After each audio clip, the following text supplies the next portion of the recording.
Bien-aimés dans le Seigneur, soyez salués dans le précieux nom de notre Sauveur et Seigneur Jésus-Christ. Nous poursuivons notre série d'enseignements sur la croix, sagesse et puissance de Dieu pour notre salut. Nous sommes à notre 4e jour d'enseignement sur ce sujet qui a été une bénédiction donc pour plusieurs. Beaucoup de gens ont été bénis. Beaucoup de gens ont reçu la grâce, beaucoup de gens ont vu l'amour de Dieu en action dans leur vie et beaucoup de témoignages pour donc les 3 messages qui sont déjà passés et qui ont fait tellement du bien aux gens. Nous avons démontré que la croix, c'est la sagesse et la puissance de Dieu pour notre salut. Et pour que nous soyons sauvés, il a fallu donc la démonstration de la sagesse de Dieu et la croix a été le lieu où la sagesse de Dieu a été manifestée. La croix a été le lieu où Dieu a ramassé toutes les conséquences donc des péchés, des iniquités. Et c'est à la croix que Dieu a résolu donc tous ses problèmes. C'est aussi à la croix que Dieu a réglé donc le problème de Satan. C'est aussi à la croix que Dieu a satisfait sa justice et sa sainteté de manière à ce que nous soyons donc sauvés. Si nous sommes sauvés gratuitement, c'est-à-dire aux yeux de Dieu, ce n'est pas gratuit parce que Dieu a dû sacrifier son Fils, Dieu a dû livrer son Fils en sacrifice, de manière à ce que son sang puisse non seulement enlever nos péchés, mais aussi son sang a dû satisfaire la justice de Dieu et la sainteté de Dieu. Donc, au deuxième message, nous avons démontré combien Dieu a manifesté cette sagesse-là en cachant tous les événements qui se sont produits à la croix aux sages. Et c'est Dieu seul qui connaissait, c'est-à-dire ce plan. Et il a fallu que cela soit caché pour que Satan et ses démons ne puissent pas découvrir, c'est-à-dire le plan de Dieu, jusqu'à ce que Jésus-Christ puisse rentrer dans les profondeurs de l'enfer. Et c'est là où il a dépouillé Satan, c'est là où il a dépouillé les principautés, c'est là où il a dépouillé les puissances des ténèbres, c'est là où il a ramassé les conséquences de nos péchés sur lui, parce que la Bible dit il a été fait péché, et le Père a fait reposer sur lui l'iniquité de nous tous. Il a été frappé pour nos péchés, il a été humilié pour nos iniquités, etc. Et la Bible dit le châtiment qui nous donne la paix est tombé sur lui, et c'est par ses maîtrissures que nous soyons sauvés. Donc Dieu a fait reposer sur lui l'iniquité de nous tous. Et il a été châtié à notre place. Jésus a été fait substitut pour nous qui avons cru en lui. Il a été fait substitut, il s'est substitué à nous. Et il a subi les conséquences des péchés que chacun de nous devait donc subir. Et pour que nous soyons délivrés de la colère de Dieu, pour que nous soyons affranchis de la colère de Dieu et que nous soyons réconciliés avec Dieu. Donc, les 3 parties impliquées dans la chute, en réalité, la croix a été le lieu où Satan, son sort a été réglé. La croix a été le lieu aussi où l'homme qui s'est séparé de Dieu à cause de ses péchés s'est réconcilié avec Dieu. La croix a été aussi le lieu où Dieu a satisfait donc sa justice. Désormais, Dieu n'est plus contre nous, mais Dieu est pour nous. Dieu est avec nous. Et Dieu est venu habiter maintenant en nous parce que sa justice a été parfaitement satisfaite donc à la croix. Donc nous voyons que toutes les solutions de nos vies ont été pourvues à la croix. Et quand nous levons les yeux vers la croix, nous voyons donc la solution de Dieu. Pour chaque situation de nos vies, pour chaque situation que nous rencontrons dans la vie, toutes les solutions ont été regroupées dans la manifestation de la sagesse de Dieu à la croix. Et nous ne pouvons plus rien obtenir en dehors, c'est-à-dire de ce que Dieu a fait. Parce qu'il a démontré déjà sa sagesse. Et c'est à nous d'accepter la sagesse de Dieu. C'est à nous de nous confier dans la sagesse de Dieu. C'est à nous, c'est-à-dire de croire à cette sagesse, de croire à ce que Dieu a fait, de manière à ce que la puissance de Dieu puisse donc être libérée, la puissance de Dieu puisse être relâchée pour nous délivrer, nous guérir, nous restaurer, etc. Aujourd'hui, nous cherchons la solution dans plusieurs sagesses. Et quelquefois, beaucoup de gens sont déçus, beaucoup de gens sont découragés parce qu'ils se sont confiés dans la sagesse des hommes. Et là, ils n'ont pas pu voir la démonstration de la puissance de Dieu.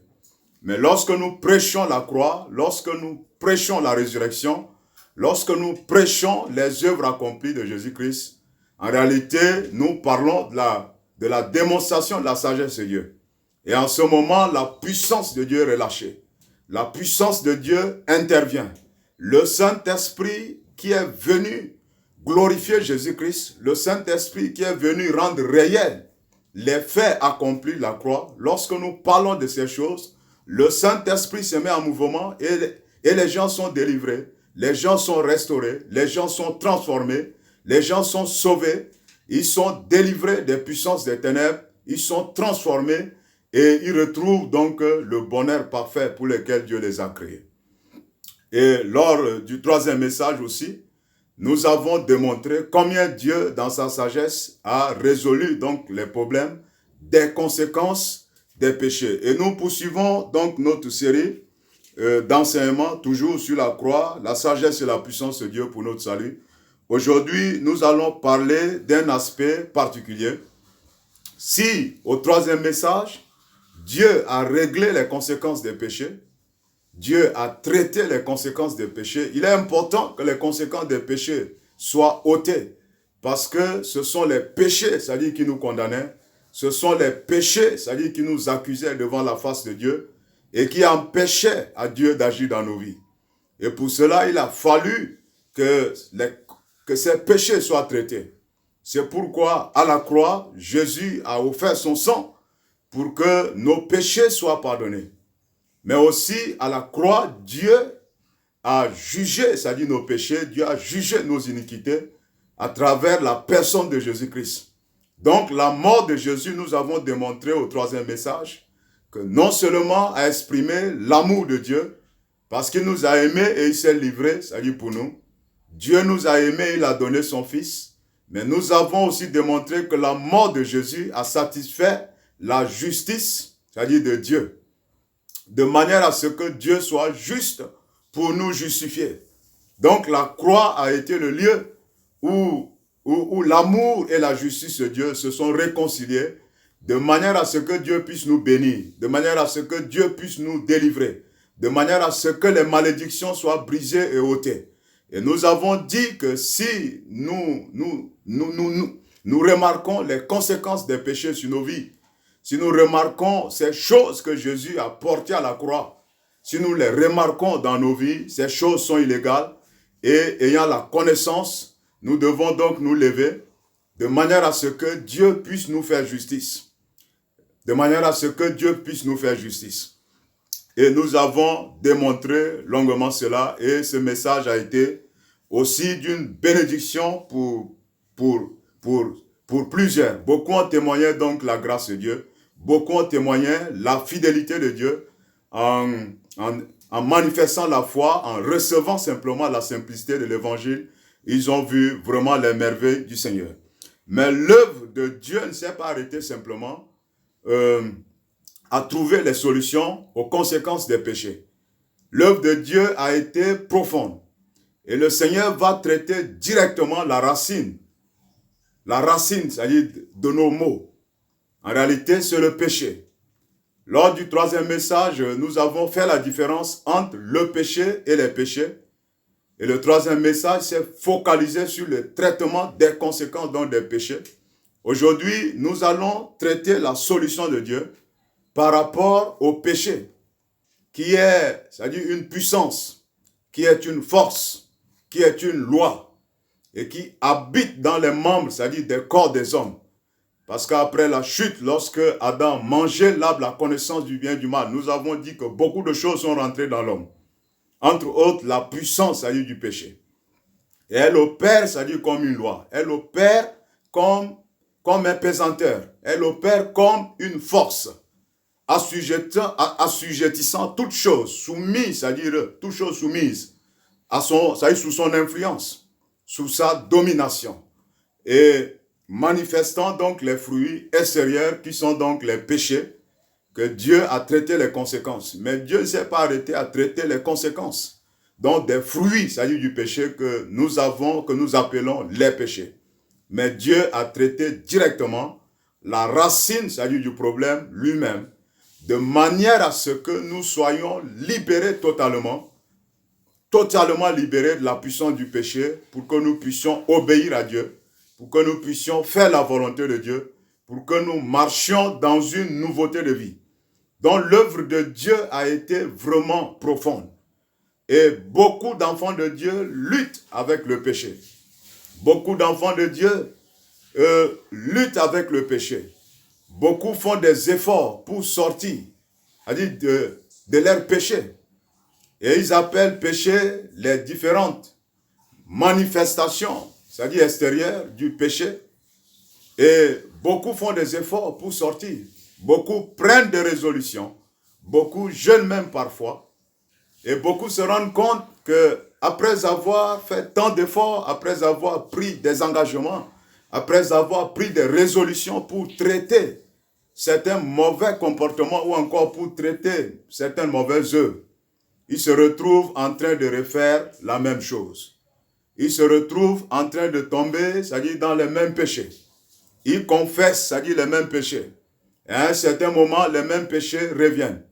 Si aujourd'hui, ils parviennent, par exemple, à briser un domaine, demain, le problème va donc va surgir encore dans un autre domaine.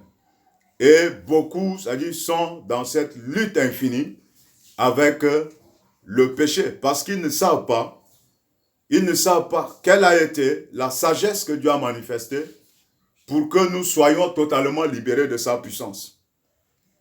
Je vous assure qu'aucun homme, par sa force, ne peut vaincre une loi. Par exemple, la loi de la pesanteur. L'homme ne peut pas vaincre, c'est-à-dire la loi de la pesanteur. Si vous vous exposez à la loi de la pesanteur, elle agira sur vous. Elle manifestera sa puissance sur vous. C'est cela une loi. Et le péché opère, c'est-à-dire comme une loi, comme une force, comme une puissance. Et toute chose qui est soumise à son influence, en réalité, cette chose lui est assujettie. Tant que vous n'avez pas cette lumière et tant que vous n'avez pas la révélation de ce que Dieu a fait pour briser la puissance, pour détruire la loi du péché, en réalité, vous allez lutter en vain et vous serez parfois découragé. Mais si vous êtes en train de suivre donc ce message, je sais que le Seigneur vous offre une solution, la solution plutôt, parce que elle est unique. Le Seigneur vous offre sa solution. Vous avez assez lutté, vous avez assez pleuré. Dieu a vu votre sincérité. Dieu a vu votre engagement. Là, je parle de ceux qui sont déterminés, mais qui, malgré leur détermination, malgré leur bonne volonté, malgré leur désir, se retrouvent toujours en train de faire la même chose. Ou encore sont esclaves du péché. Ils sont esclaves de la puissance, c'est-à-dire du péché. Ils sont dominés, c'est-à-dire par le péché. Ils ne savent pas que la chair ne peut pas, c'est-à-dire combattre, c'est-à-dire le péché. Parce que la chair est assujettie déjà à la loi, c'est-à-dire du péché. Ils ne savent pas que le vieil homme ne peut pas vaincre, c'est-à-dire le péché. Parce que le vieil homme lui-même est déjà esclave, c'est-à-dire du péché. Ils ne savent pas que les passions sont déjà à l'intérieur, c'est-à-dire de l'homme. Vous voyez, beaucoup ne savent pas cela. C'est pourquoi ils utilisent, c'est-à-dire la sagesse qui n'est pas celle de Dieu. Malheureusement, ils se retrouvent toujours dans la défaite. Mais aujourd'hui, la bonne nouvelle pour vous est que Dieu vous donne le moyen, c'est-à-dire de sortir. Et à la croix, Dieu a démontré sa sagesse et sa puissance pour vaincre définitivement la puissance, c'est-à-dire du péché. Donc, posant ici, c'est-à-dire le problème, ce problème, quelqu'un, un homme de Dieu, également dans la Bible, a vécu ce que beaucoup de gens, c'est-à-dire sont en train de vivre. Ou encore, même moi qui vous parle à un certain moment aussi, je n'ai pas compris, c'est-à-dire comme beaucoup. Jusqu'à ce que la lumière puisse parvenir. Jusqu'à ce que je puisse avoir la révélation, c'est-à-dire de Dieu. Jusqu'à ce que je puisse donc comprendre comment Dieu, c'est-à-dire traite les problèmes, c'est-à-dire de la déchéance, c'est-à-dire de l'homme. Et lorsque la lumière était venue, lorsque j'ai reçu la lumière, cela a été pour moi une délivrance. Et je sais que beaucoup de gens, c'est-à-dire sont passés par là. Et c'est une période que nous appelons donc une période, c'est-à-dire de crise. Tout simplement parce qu'il nous manque la lumière, tout simplement parce qu'il manque la révélation. Tout simplement parce que nous avons, ou encore nous utilisons les armes qui ne sont pas adéquates pour régler, c'est-à-dire ce problème. La chair ne peut pas, c'est-à-dire vaincre le péché. La chair engendrera toujours, c'est-à-dire la chair. Voilà pourquoi Dieu est allé en profondeur. Et dans sa sagesse, c'est qu'à la croix, Dieu a réglé, c'est-à-dire beaucoup de problèmes, de manière à ce que nous soyons libérés de la puissance, donc, du péché. Ok, revenons en parlant donc de la situation, c'est-à-dire de crise, que beaucoup, c'est-à-dire sont en train de traverser et qui ne datent pas aujourd'hui. Nous allons voir quelques exemples, c'est-à-dire bibliques, de gens aussi qui ont eu la bonne volonté, c'est-à-dire pour lutter contre le péché, mais qui n'ont pas pu. Et qu'à un certain moment, la lumière de Dieu était venue. Et lorsque la lumière de Dieu était venue, la solution s'est manifestée, c'est-à-dire seule. Et après cela, ces personnes ont expérimenté donc la victoire sur le péché. Et ils ont marché toute leur vie dans cette victoire. Donc, premièrement, nous devons comprendre que le péché, c'est-à-dire c'est une puissance. Le péché est une loi. Et lorsque l'homme a péché, ce dernier a été assujetti, a été dominé, a été placé, c'est-à-dire sous la puissance, c'est-à-dire sous la loi c'est-à-dire du péché. Donc, tout l'être, c'est-à-dire de l'homme, a été influencé, c'est-à-dire par cette loi. Nous avons dit à l'introduction que lorsque l'homme a péché, beaucoup de choses ont été mises en place en lui. Le vieil homme a commencé, c'est-à-dire à se développer. On appelle cela la vieille nature, qui est une nature, c'est-à-dire du péché, que j'appelle la nature, c'est-à-dire du diable. C'est une nature portée, c'est-à-dire vers le mal. Et cette nature-là, nous l'héritons en naissant dans ce monde. Donc, toute personne qui naît, c'est-à-dire dans ce monde, a hérité, sinon hérite de la vieille nature qu'on appelle le vieil homme, qui est une nature, c'est-à-dire du péché. Cette nature-là est assujettie, c'est-à-dire au péché. Voilà pourquoi on n'a jamais enseigné à personne, c'est-à-dire de péché, mais tous ceux qui naissent, c'est-à-dire sur cette terre, pêchent naturellement parce qu'ils naissent avec cette nature-là. Appelé donc c'est-à-dire le vieil homme. Donc, dans cette vieille nature, dans ce vieil homme, la loi, c'est-à-dire du péché, trouve son expression. La puissance du péché trouve son expression. Donc là, c'est le premier problème. Et nous voyons cela dans Romains 7, 14 à 23, où l'apôtre Paul va parler, c'est-à-dire de cette vieille nature. Il va parler, c'est-à-dire de cette vieille nature, qui est assujettie, c'est-à-dire au péché, qui est esclave du péché, qui est vendue, c'est-à-dire au péché. Même après avoir reçu Jésus-Christ comme son sauveur et son Seigneur personnel, l'apôtre Paul avait toujours le désir de faire la volonté de Dieu, comme c'est le cas de beaucoup, c'est-à-dire d'enfants de Dieu qui nous suivent maintenant. Beaucoup ont la bonne volonté. Beaucoup ont le désir Beaucoup aiment bien faire et pratiquer ce qu'on leur enseigne. Ils apprennent la parole de Dieu. On leur dit d'aimer. Ils veulent donc, ils s'engagent à aimer. Ils entendent qu'il fallait pardonner et ils s'engagent à pardonner. Et ils engagent donc leur désir, leur volonté.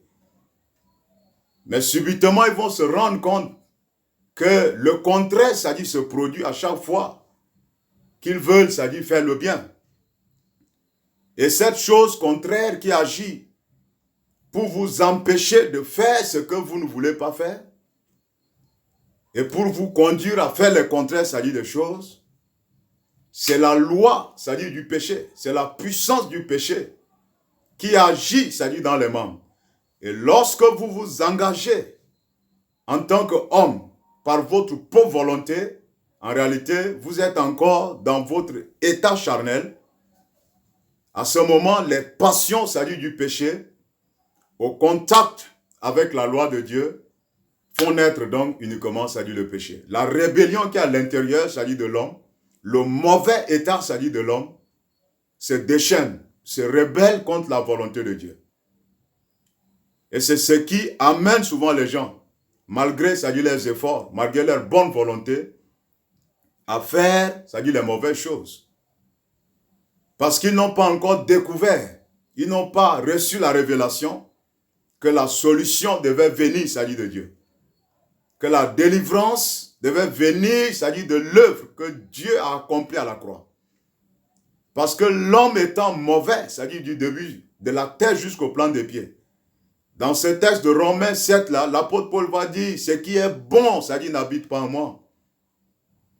Beaucoup ne réalisent pas que ce qui est bon, en réalité, n'habite pas en eux.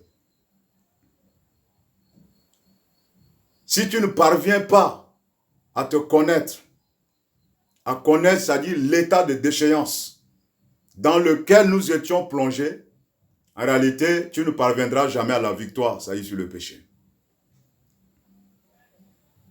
Parce que l'apôtre Paul a dû lutter, c'est-à-dire dans ce texte de Romains 7. Je ne sais pas si c'est son expérience ou c'est l'expérience de quelqu'un d'autre, mais il a dû lutter. Il a dû lutter.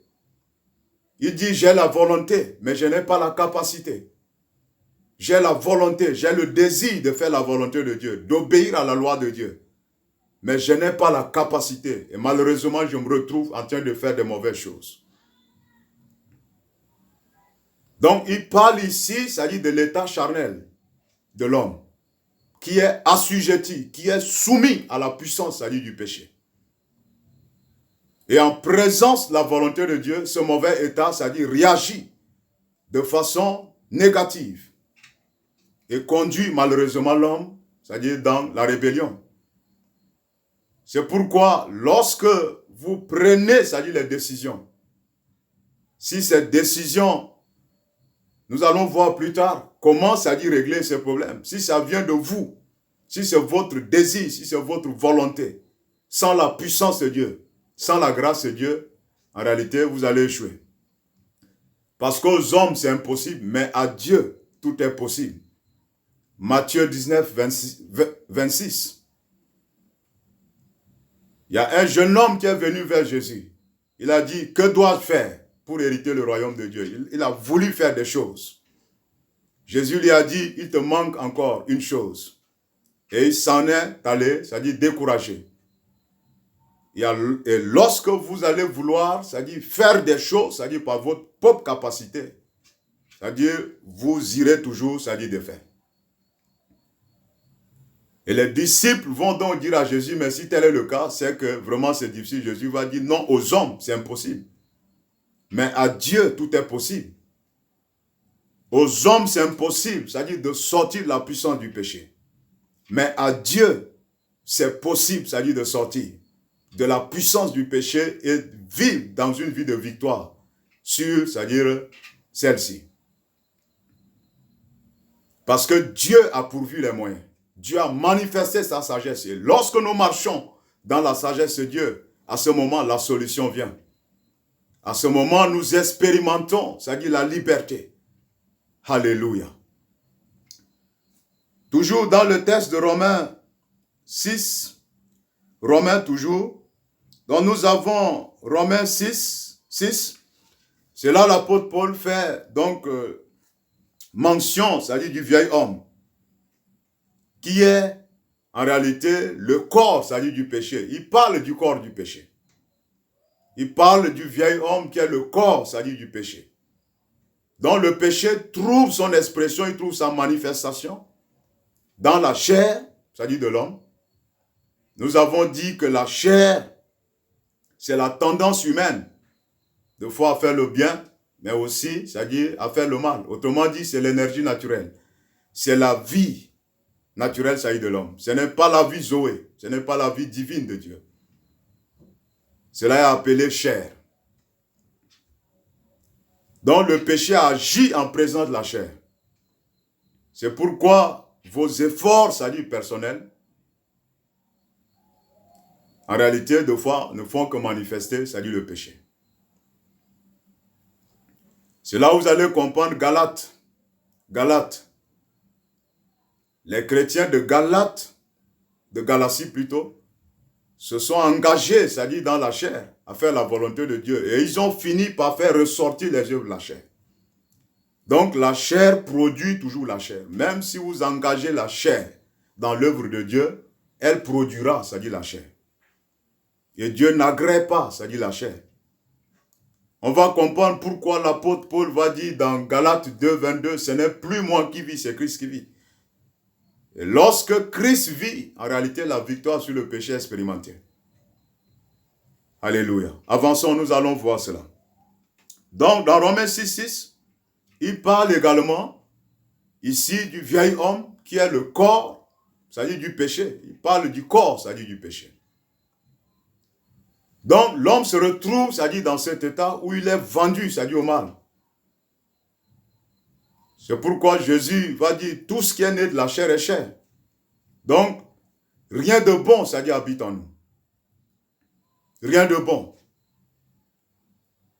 C'est pourquoi, en présence de la loi de Dieu, quand bien même cette loi est spirituelle, elle est bonne, elle est sainte, le péché ne fait que se manifester, montrant ainsi qu'il n'y a rien de bon, c'est-à-dire à l'intérieur des hommes. Et lorsque Dieu a donné la loi au mont Sinaï, c'est pour révéler aux hommes leur état de déchéance. C'est pour révéler aux hommes combien l'homme est corrompu de la tête jusqu'au plan des pieds. Et leur montrer ainsi, c'est-à-dire faire susciter en eux le désir de courir vers le Sauveur, Jésus, pour en être délivré, c'est-à-dire la puissance du péché, pour servir Dieu dans un esprit nouveau, en réalité, dans une nouveauté de vie. Tel a été le but pour lequel Dieu a donné la loi au mont Sinaï. C'est pour révéler aux hommes, c'est-à-dire qu'ils sont mauvais. C'est pour révéler aux hommes, c'est-à-dire leurs péchés. Et en présence de la loi de Dieu, quand bien même la loi est spirituelle, puisque l'homme est charnel, la méchanceté qui est à l'intérieur de l'homme ne fait que surgir. C'est pourquoi 1 Corinthiens 15, 56 va dire que l'aiguillon, c'est-à-dire du péché, c'est la loi.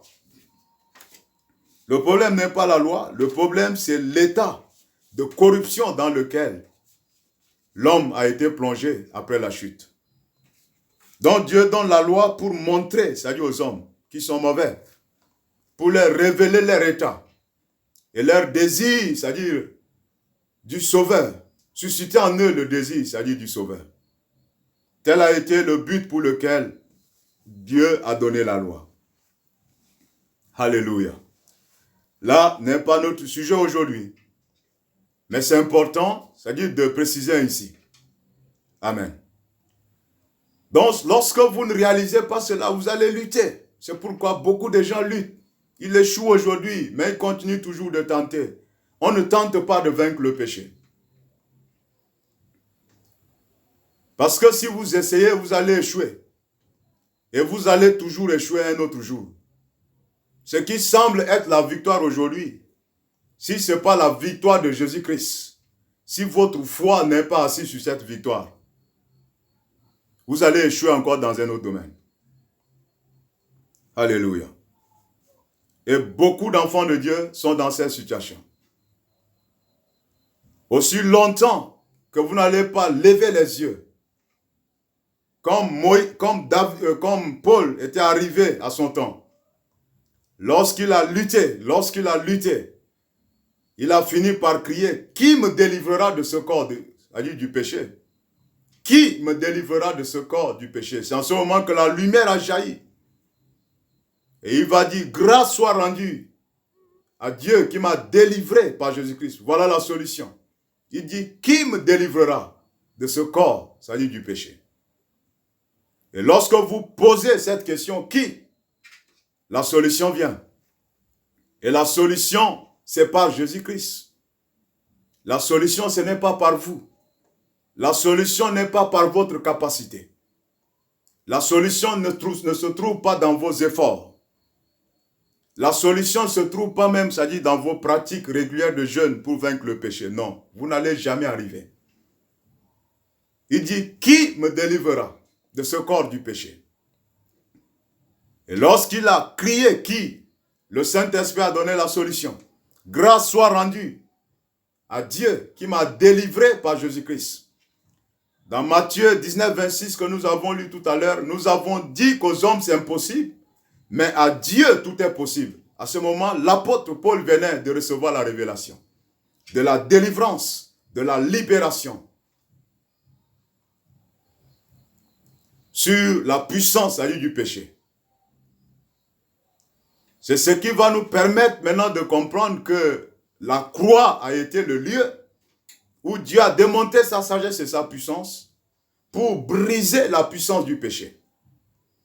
La croix a été le lieu où Dieu a démontré sa sagesse et sa puissance pour briser la puissance du péché, pour nous libérer de l'emprise de la loi du péché. Il a fallu que tous ces problèmes soient traités à la croix. Donc, si votre foi ne se repose pas sur ce qui a été accompli à la croix, vous allez lutter en vain et vous ne parviendrez jamais à une victoire finale, définitive. C'est-à-dire sur la puissance du péché. Parce que pour ça, il a fallu une puissance au-dessus. Et cette puissance ne peut venir que de Dieu. Alléluia. Nous voyons cela dans Romains 7, 24 à 25. L'apôtre Paul a dû crier, « Qui me délivrera ?» Mais lorsque vous luttez, tant que cette lumière ne jaillit pas en vous, la solution ne va pas venir. Mais lorsque la lumière jaillit, c'est en ce moment que vous expérimentez donc la victoire. C'est en ce moment que vous expérimentez la libération. C'est en ce moment que la solution, ça y vient. C'est en ce moment que la victoire sur le péché, ça y vient. Alléluia. Et ici, après avoir présenté, ça dit la situation, Dieu nous offre, ça dit la solution. Et la solution vient, ça dit de lui. Il dit, c'est par Jésus-Christ. Donc, où Dieu nous a délivrés, ça dit de l'emprise du péché, c'est à la croix. Alléluia. Donc, à la croix, Dieu va régler définitivement avec tous les éléments qui donnent à la loi, c'est-à-dire du péché, la force d'expression. C'est là-bas à la croix que Dieu va traiter ces différents éléments, de manière à ce que la loi du péché ne puisse rien trouver, c'est-à-dire pour s'exprimer. Vous pouvez avoir écouté, sinon lu, même des livres sur la doctrine, c'est-à-dire du péché, mais je ne parle pas de la doctrine ici, je parle de quelque chose, c'est-à-dire de vivant. Alléluia. Et vous devez recevoir cela par révélation. C'est l'illumination du Saint-Esprit qui vous amène à la liberté, qui vous libère. Si ce n'est pas par la lumière venant du Saint-Esprit, la doctrine seule, c'est-à-dire ne suffit pas. Alléluia. Donc, à la croix, Dieu va régler définitivement les éléments, sinon les terrains qui donnent à la loi du péché la force d'expression. Dieu va régler ces choses de manière à isoler, c'est-à-dire la loi du péché. Et à ce moment, nous sommes donc libres si nous avons la révélation. Revenons toujours dans l'épître de Paul aux Romains, dans les 5 chapitres, l'apôtre Paul fait toujours mention de la mort, c'est-à-dire de Jésus-Christ. Il dit, Christ est mort pour nous. Les versets 6, les versets 8, non, chapitre 7 et les chapitres 6 et 8, il va aussi faire une révélation. Non seulement Christ est mort pour nous, mais à partir du chapitre 6 et 8, il va dire que nous étions morts, c'est-à-dire avec Christ. Donc, à la croix, non seulement Christ est mort pour nous, mais Dieu nous a intégrés, c'est-à-dire dans la mort de Christ. Alléluia. Dieu nous a intégrés dans la mort de Christ. C'est ainsi que Dieu a réglé le problème, c'est-à-dire de la loi du péché. C'est ainsi que Dieu a réglé le problème de la puissance, c'est-à-dire du péché. Puisque l'homme, après la chute, le vieil homme, c'est-à-dire a pris part, la vieille nature, il fallait mettre à mort, c'est-à-dire cette vieille nature. Ensuite, il fallait aussi crucifier, c'est-à-dire la chair. De manière à ce que le corps, c'est-à-dire du péché, soit détruit. Et la tendance charnelle, la tendance humaine portée vers le mal, soit également crucifiée, soit paralysée, c'est-à-dire à la croix. À ce moment, le péché ne trouve plus, c'est-à-dire le terrain d'expression. Alléluia. Donc Dieu va traiter ici avec les éléments qui donnent à la loi du péché la force d'expression. Dans Romains 6, il est fait mention, c'est-à-dire de notre mort quant au vieil homme. Donc le vieil homme a été mis à mort, la vieille nature a été mise à mort. Dieu ne nous sauve pas pour que nous soyons améliorés, non. Beaucoup de gens veulent s'améliorer. Non. Dieu a fait un échange. On va voir ça. Alléluia. Donc, la vieille nature a été détruite. Cette vieille nature, caractérisée, c'est-à-dire par le péché. Cette vieille nature, dans laquelle la puissance du péché, c'est-à-dire pouvait s'exprimer. La nature même, c'est-à-dire du péché, a été mise à mort, a été détruite, c'est-à-dire à la croix. Et lorsque Christ a été enseveli, cette vieille nature également a été ensevelie. Lorsque Christ est descendu dans les enfers, cette vieille nature est partie là-bas. Et lorsque Jésus est ressuscité, cette vieille nature n'est jamais ressuscitée. C'est pourquoi, à la résurrection, nous étions ressuscités avec Christ, en réalité, dans l'homme nouveau. La Bible parle, c'est-à-dire d'un homme nouveau. Il parle d'un esprit, c'est-à-dire nouveau. Nous voyons cela dans Éphésiens 4. Alléluia. Éphésiens 2, Éphésiens 4, Colossiens 1, Colossiens 2, l'apôtre Paul a parlé longuement, c'est-à-dire sur ça. Donc le vieil homme n'est pas ressuscité. Le vieil homme a été laissé dans le séjour des morts. Ça, c'est la nature, c'est-à-dire du péché. Donc, Dieu a réglé le problème depuis la racine. Alléluia. Et ensuite, la chair qui manifeste les passions, les désirs, c'est-à-dire du péché, portés, c'est-à-dire vers le mal, cette chair également a été crucifiée à la croix. Galates 5, 24. Il dit, ceux qui sont en Christ ont crucifié la chair avec ses désirs. Donc, les éléments qui donnent au péché la force de se manifester, ces éléments-là ont été traités, c'est-à-dire à la croix. Ils ont été traités à la croix. Ils ont été mis à mort. Ils ont été engloutis dans le séjour des morts.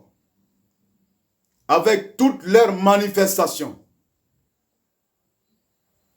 Avec toutes leurs manifestations. Alléluia.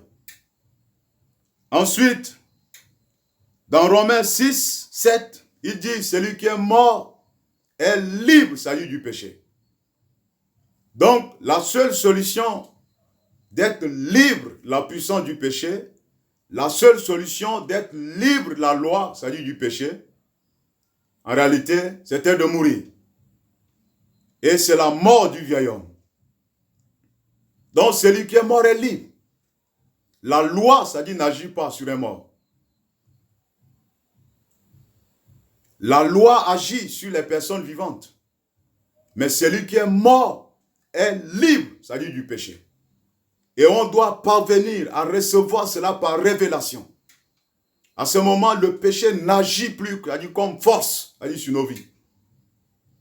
Il n'agit plus comme puissance sur nos vies. Il n'agit plus comme loi dans nos membres, nous conduisant à faire le mal. Non. Lorsque nous recevons cette révélation, il dit celui qui est mort est libre, c'est-à-dire du péché. Bien-aimé, lorsque vous poursuivez quelqu'un, le jour où cette personne décède, le jour où cette personne meurt, c'est fini. Vous ne pouvez rien faire.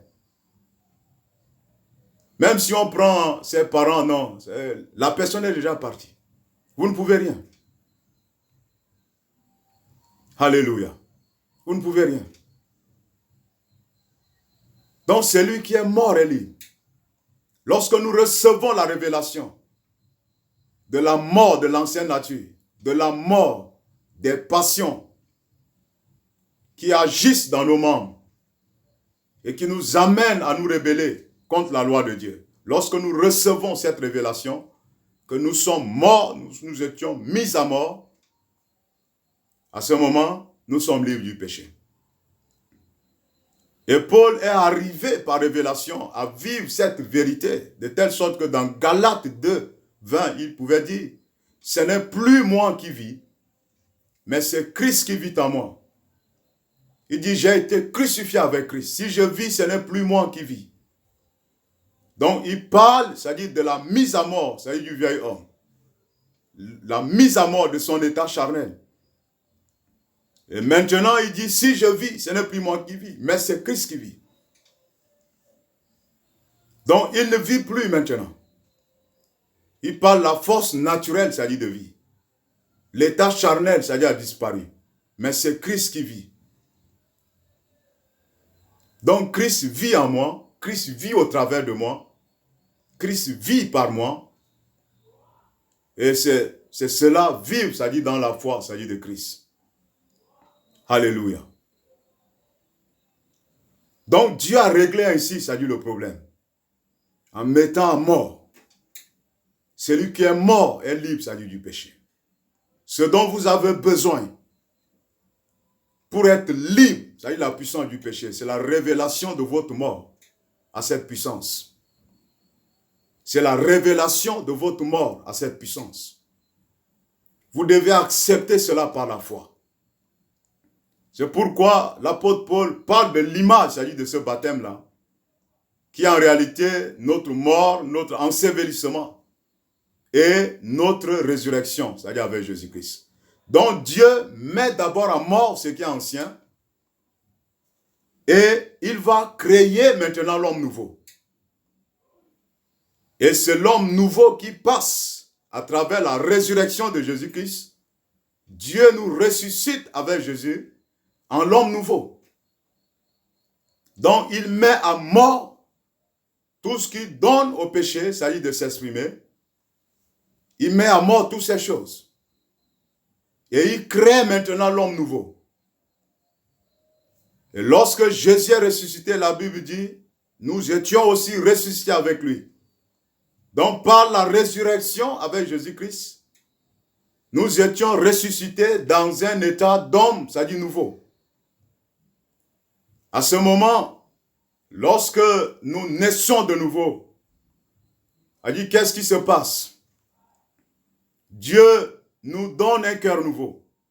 Dieu nous donne un esprit nouveau. Alléluia. Dieu met son esprit en nous. Dieu place sa loi à l'intérieur de nous. Dieu vient habiter en nous. Et Dieu lui-même fait. C'est ainsi que c'est exprimé dans Jérémie 32, 33 à 34.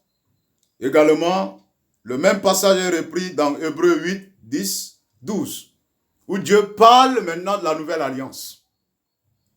Puisque l'homme dans son état est incapable de faire la volonté de Dieu. Puisque l'homme dans son état charnel est incapable à la puissance du péché, Dieu a mis à mort ce qui est ancien et Dieu crée, c'est-à-dire un homme nouveau. Et dans cet homme nouveau, ça dit que Dieu crée. Dieu nous a donné un cœur nouveau. Donc quand nous naissons de nouveau, c'est avec un cœur nouveau. Un esprit, ça dit nouveau, un esprit recréé, régénéré. Dieu place sa loi dans nos cœurs. Dieu place son esprit dans nos cœurs. Et il dit, lui-même il fera, il dit, je ferai pour qu'il m'obéisse. Je ferai pour qu'il m'obéisse. Il dit, personne n'enseignera à son ami connaître Dieu. Il dit, tous m'obéiront. Voilà comment Dieu, c'est-à-dire régler les problèmes de la puissance du péché. Et c'est là la solution, ça dit de Dieu. À ce moment, ce n'est plus, ça dit l'homme dans son effort charnel, non. Mais c'est l'action, ça dit de Dieu, à l'intérieur de nous. Dans cet état nouveau que Dieu nous a donné. Dans lequel il a placé, ça dit son esprit. Alléluia. Dieu a placé son esprit à l'intérieur de nous. Il a placé son esprit et il dit, il fera de telle sorte que nous lui obéissons. Aux hommes, c'est impossible, mais à Dieu, tout est possible. Voilà comment Dieu a réglé le problème, c'est-à-dire du péché. Comment Dieu a réglé le problème, c'est-à-dire du péché. Puisque le péché, c'est-à-dire c'est une loi, Dieu a mis en nous une autre loi qui domine, c'est-à-dire la loi du péché. Et cela s'appelle la loi de l'esprit de vie en Jésus-Christ. Et c'est cette révélation que l'apôtre Paul a reçue. Ce qui a été source de liberté, source de délivrance de la puissance du péché. Il dit, il n'y a plus de condamnation maintenant pour moi. Je ne suis plus condamné à vivre dans le péché. Je ne suis plus condamné à être assujetti au péché. Car la loi de l'esprit de vie en Jésus-Christ m'a affranchi de la loi du péché et de la mort. Donc, bien que la loi du péché agisse dans les membres, il y a une loi qui est plus puissante. Et c'est la loi de l'esprit de vie en Jésus-Christ. Et c'est cette loi que Dieu a libérée en nous. Par le Saint-Esprit. Et cette loi nous libère. Cette loi nous délivre. Cette loi nous affranchit de la loi, c'est-à-dire du péché, de la pesanteur. Voilà, c'est ça. De la loi de pesanteur, c'est-à-dire du péché. Cette loi brise l'emprise, c'est-à-dire la puissance du péché sur nous. C'est la loi de l'esprit de vie en Jésus-Christ. Et pour cela, nous avons besoin, c'est-à-dire d'être dans la foi. Pour permettre à la loi de l'esprit de vie d'agir en nous. Nous devons réaliser cela par la foi. Nous devons accepter cela par la foi. Et c'est cette loi qui nous libère de la puissance, c'est-à-dire du péché. C'est cette loi qui nous délivre la puissance du péché.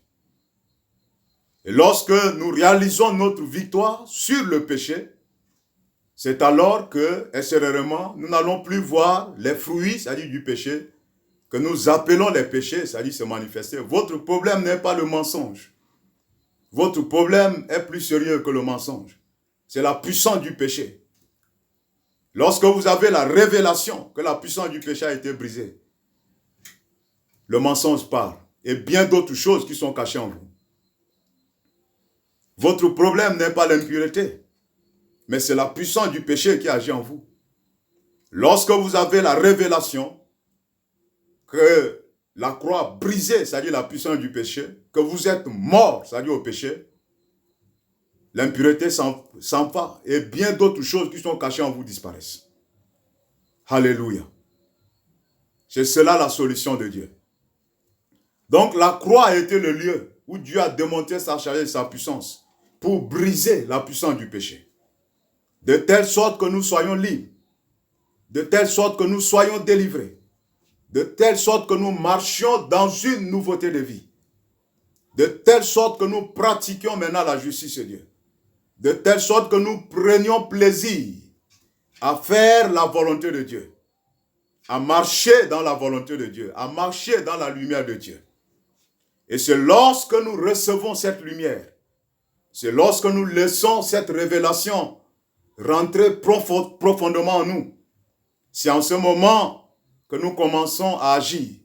C'est en ce moment que nous commençons à nous mettre en action. Parce que Dieu va produire en nous le vouloir et le faire. Selon son bon plaisir. Et là même, c'est Dieu qui met les désirs maintenant en nous. C'est Dieu qui manifeste, c'est-à-dire le vouloir en nous. Puisqu'il manifeste le vouloir, sa capacité va agir. Et par l'action du Saint-Esprit, nous allons commencer maintenant à nous débarrasser, c'est-à-dire des choses. Et nous le faisons parce que là, c'est une puissance de vie qui agit. C'est une puissance de vie qui agit en nous. Et on ne va plus prendre plaisir aux choses que nous faisons avant. C'est cela la solution de Dieu. C'est cela la voie, c'est-à-dire de Dieu. Et lorsque vous avez cette révélation, c'est alors que vous allez commencer à vous dépouiller. C'est alors que vous allez commencer à renoncer les choses. Et les choses vont s'en aller. C'est là où Romains 8, il dit, par l'Esprit de Dieu, vous faites mourir les actions, c'est-à-dire du corps. Mais c'est bien sûr après la révélation, c'est-à-dire de notre mort. Notre crucifixion avec Christ, la mise à mort du vieil homme, notre mort, c'est-à-dire la puissance du péché. C'est après avoir reçu cette lumière que maintenant, par le Saint-Esprit, par la loi de l'Esprit de vie qui agit en nous, cette loi va manifester cette puissance de vie et nous allons renoncer à ces choses. Et vous allez vous rendre compte que ce qui vous faisait pleurer, c'est-à-dire disparaît. Je sais que beaucoup d'enfants de Dieu sortiront de l'esclavage du péché. Je sais que beaucoup recevront la délivrance. Beaucoup expérimenteront la délivrance de la puissance du péché. Vous qui êtes en train de nous suivre maintenant, ce n'est pas une fatalité. Vous avez lutté longtemps. Vous êtes même découragé. Vous pensez que c'est fini. Mais Dieu vous donne comment lui règle, c'est-à-dire ses problèmes. Et lorsque vous placez votre foi, lorsque vous placez votre confiance dans tout ce que je viens de dire, et que vous demeurez ferme dans la foi, vous verrez simplement la solution se manifester.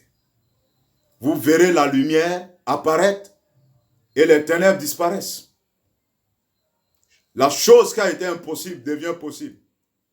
Parce qu'à ce moment, ce n'est plus vous, mais c'est Dieu maintenant en action. Et comme rien n'est impossible à Dieu, vous expérimentez la délivrance. L'apôtre Paul a crié, qui me délivrera de ce corps du péché? La solution, grâce soit rendue à Dieu qui m'a délivré par Jésus-Christ. C'est pourquoi il va nous dire dans Romains 8, 1 à 3, la loi de l'esprit de vie m'a franchi. Là, il expérimente une loi plus puissante que la loi du péché. C'est la loi de l'esprit de vie en Jésus-Christ. M'a franchi la loi du péché et de la mort. Bien-aimés dans le Seigneur, quel que soit le péché qui a dominé sur vous jusqu'à ce jour, quelle que soit cette chose, aujourd'hui sa puissance est brisée. Aujourd'hui son pouvoir est brisé. Réalisez-vous simplement que le vieil homme a été mis à mort. Le vieil homme dans lequel se trouvait, c'est-à-dire se trouvent toutes ces choses. En réalité, c'est l'expression du vieil homme. Acceptez que le vieil homme a été mis à mort. Acceptez que vous avez été mis à mort avec Christ. Lorsqu'il a été crucifié, vous avez été crucifié. Lorsqu'il a été enseveli, vous avez été enseveli avec lui. Votre chair a été crucifiée à la croix. Vous avez été mis à mort avec lui. Acceptez que vous êtes mort, c'est-à-dire au péché. Acceptez que vous êtes ressuscité avec Jésus-Christ dans une nouveauté de vie. Et vous êtes une nouvelle personne. Une personne neuve que Dieu a créée. Avec un cœur nouveau, un esprit nouveau. La loi de Dieu à l'intérieur de vous. Dieu lui-même vient habiter en vous pour que vous l'obéissez. La loi de l'esprit de vie agit maintenant en vous. Dieu crée en vous le vouloir et le faire. Par le Saint-Esprit, vous mettez en action maintenant. Et vous expérimentez la victoire. Telle est la sagesse de Dieu pour traiter avec la puissance du péché. Vous avez suivi certainement beaucoup de méthodes. Mais la sagesse humaine ne peut pas libérer. La sagesse humaine ne peut pas délivrer. Elle est limitée. Seule la sagesse de Dieu libère la puissance de Dieu. Bien-aimés dans le Seigneur, nous allons prier. Mais voyez-vous déjà libre. Vous êtes libre. Vous êtes libre, la puissance du péché. C'est fini. Vous êtes libre. Maintenant, vos membres, votre corps, seront des expressions de la justice. Livrez vos membres maintenant à Dieu. Livrez votre corps à Dieu maintenant. Pour faire la volonté de Dieu. Comme instrument de justice. Romains 6, 14. Jusqu'au verset 21, il parle de ça. Romains 12, 1 à 3 parle de cela. Donnez-vous maintenant à Dieu en sacrifice vivant. Et laissez maintenant Dieu, par la puissance du Saint-Esprit, opérer en vous. Nous allons prier. Que le Seigneur vous bénisse. Je vais prier donc pour vous. Reprenez cette prière après moi. C'est une prière donc c'est-à-dire de déclaration de foi. Mais avant de répondre cette prière, j'aime beaucoup conduire ceux qui n'ont jamais reçu Jésus-Christ dans leur vie comme leur sauveur et Seigneur, sauveur personnel à le faire. C'est très important. Le désir de Dieu, c'est de vous sauver. Il a donné son Fils pour vous. Son désir, c'est de vous sauver. Et tout ce que nous venons de dire, il faut avoir le salut, c'est-à-dire pour expérimenter cela. Donc, reprenez cette prière après moi. Vous allez inviter Jésus-Christ dans votre vie. Et ensuite, nous allons prier ensemble. Et vous allez expérimenter la délivrance sur la puissance du péché. Et à ce moment, vous n'allez plus vivre dans la servitude, c'est-à-dire du péché. Mais vous êtes totalement libre. Totalement libre pour faire la volonté de Dieu. Reprenez cette prière après moi. Dites, Seigneur Jésus, j'ai besoin de toi. Merci d'être mort à la croix pour mes péchés. Merci d'être ressuscité pour ma justification. Maintenant, je te reçois dans ma vie, alors que je crois du plus profond de mon cœur que tu es mon sauveur et mon Seigneur. Seigneur Jésus, fais de moi la personne que tu veux que je sois. Envoie ton esprit afin qu'il me dirige, afin qu'il me conduise. Seigneur Jésus, selon qu'il est écrit à tous ceux qui l'ont reçu, à tous ceux qui croient en son nom, il a donné le pouvoir de devenir enfant de Dieu. Donc maintenant, je suis enfant de Dieu. Je suis sauvé. Je sais, Seigneur Jésus, que tu as inscrit mon nom dans le livre de vie. Merci. Merci de m'avoir sauvé. Amen. Donc vous avez fait cette prière. Vous êtes maintenant enfant de Dieu. Nous allons prier. Faites cette déclaration de foi après moi. Et après cela, nous allons prier ensemble. Après cela, je vais prier pour vous. Dites, Seigneur Jésus, je te dis merci de ce que, à la croix, non seulement tu es mort pour mes péchés, mais je suis également mort avec toi. À la croix, tu as pris le vieil homme, qui est le corps, c'est-à-dire du péché, et qui donne au péché la force d'expression. Tu as pris le vieil homme à la croix. Et ce vieil homme a été mis à mort. Ce vieil homme a été enseveli. Et il n'est jamais ressuscité. Il est resté dans le séjour des morts pour toujours. À la croix, tu as également pris la chair avec ses désirs et ses passions. Et cette chair a été également crucifiée.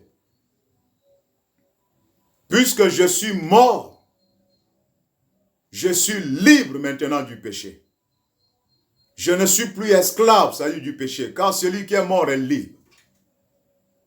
La loi du péché n'a plus de pouvoir sur moi. La loi du péché n'a plus de force sur moi. Je suis maintenant libre de la loi du péché, car la loi de l'esprit de vie agit en moi. Seigneur Jésus, lorsque tu étais ressuscité, tu m'as ressuscité avec toi. Et je suis ressuscité avec toi dans une vie nouvelle, dans une nouveauté de vie. J'ai un cœur nouveau, un esprit nouveau. La loi de Dieu est dans mon cœur. La loi de l'esprit de vie agit en moi maintenant. Et Dieu, par son esprit, agit en moi pour que je lui obéisse. Il crée en moi le vouloir et le faire pour que j'accomplisse sa volonté. Oh Seigneur Jésus, je te bénis, car tu as accompli cela pour moi. Je me livre à toi maintenant en sacrifice vivant. Je me livre à toi maintenant. Je livre mes membres. Je livre chaque organe de mon corps à toi comme instrument de justice pour faire ta volonté. Seigneur Jésus, grâce te soit rendue. Toi qui m'as délivré, longtemps j'ai lutté, mais je viens maintenant, ô Seigneur Jésus, de recevoir la victoire. Je viens maintenant d'avoir la révélation. Je me repose maintenant dans la foi, sur ce que tu as accompli, pour marcher dans la victoire sur le péché, sur la puissance du péché, à partir de maintenant et pour toujours. Ô Seigneur Jésus, je te bénis. Au nom de Jésus-Christ, j'ai prié. Amen. Donc vous avez fait cette déclaration de foi. Croyez la parole de Dieu, vous êtes libre. Le péché n'a plus de pouvoir sur vous maintenant. Vous êtes non sous la loi, mais sous la grâce. Et la grâce de Dieu vous libère de la puissance du péché. Romains 6, 14. Que Dieu vous bénisse et marchez dans la victoire de Jésus-Christ. Au nom de Jésus. Amen.